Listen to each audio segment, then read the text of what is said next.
Jonathan, one of the things, of course, about this first 18 months of the second term is Trump accumulating power. Another is accumulating wealth for himself and his family. Your book details some of these extraordinary efforts to do so, including on crypto. Yeah, it's really hard to...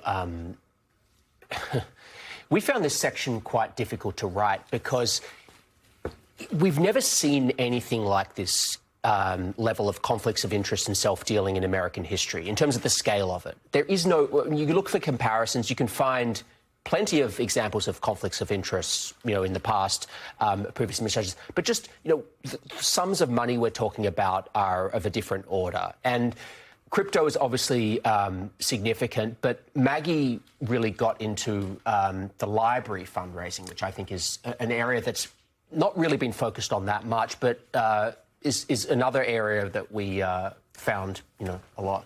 So one of the things, just one caveat here, which is that the collective we, the Wall Street Journal has done a lot of work, the Times, the Washington Post, a lot of outlets have done a lot of work on this.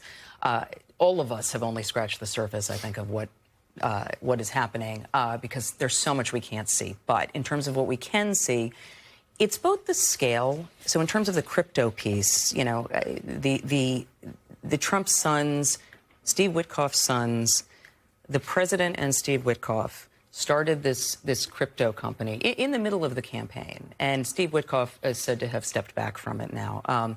But regardless, 3 days or so before the inauguration, a 49% stake in this company was sold to some entity backed by an Emirati royal family member, top royal family member.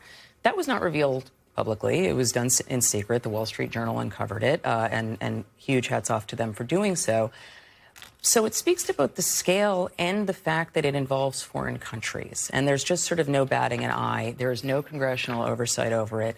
It is other people in Trump's government. But what's striking to us, too, to Jonathan's point about the library fundraising, is that, there's this plan for a Trump library in Miami. They were gifted a very valuable plot of land by the state. This is almost, there's so much happening so fast, John, that's almost, it's impossible to keep up with. But one of the donations that we learned of was Howard Lutnick, the sitting Commerce Secretary, at a time when Trump was very angry that Lutnick's sons, who remained at Cantor Fitzgerald, a New York firm we all know, Wall Street firm, bond firm, there were stories, including in our paper, about them making money off of actions or related actions to the Trump administration.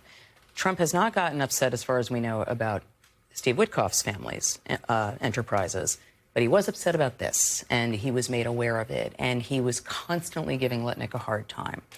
So Lutnick gave $25 million of his own money to the future Trump library, and Trump has said in meetings, including one that we capture, with lots of people in it, in the Oval Office, that, the reason he puts up with Howard's, excuse my French, bullshit is because he gave me $25 million. In another version of the story, it's, oh, can you believe it? I just asked him, and he gave me $25 million.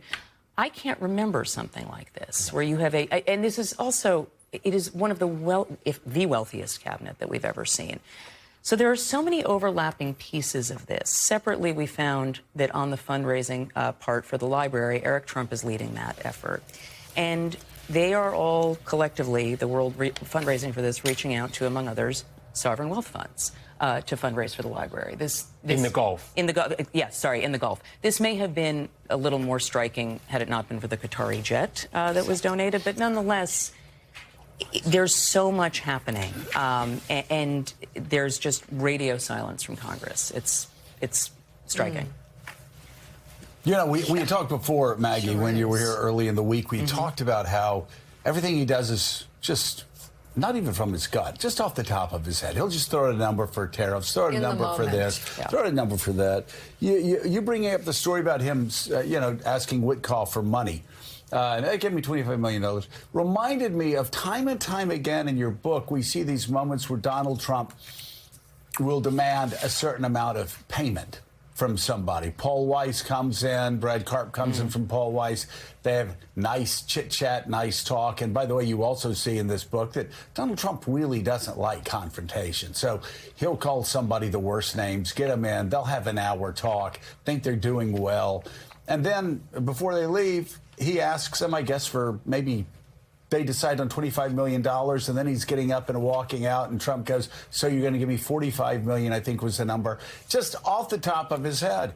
And there are other times where he'll get a massive amount of money from somebody else, and then he'll go, man, I should have asked for more.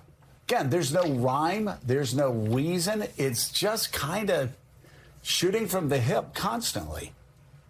One of the things that struck us, and Jonathan has a lot of insight into that meeting with Brad Karp from Paul Weiss.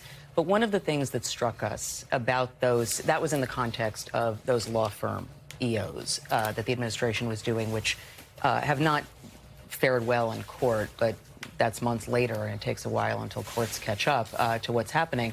One of the things that was so striking, two things, I should say. One is you have the president's personal top legal advisor, Boris Epshteyn. He is not a government employee. He is in this meeting, negotiating this, or at least sitting there and then negotiating it later.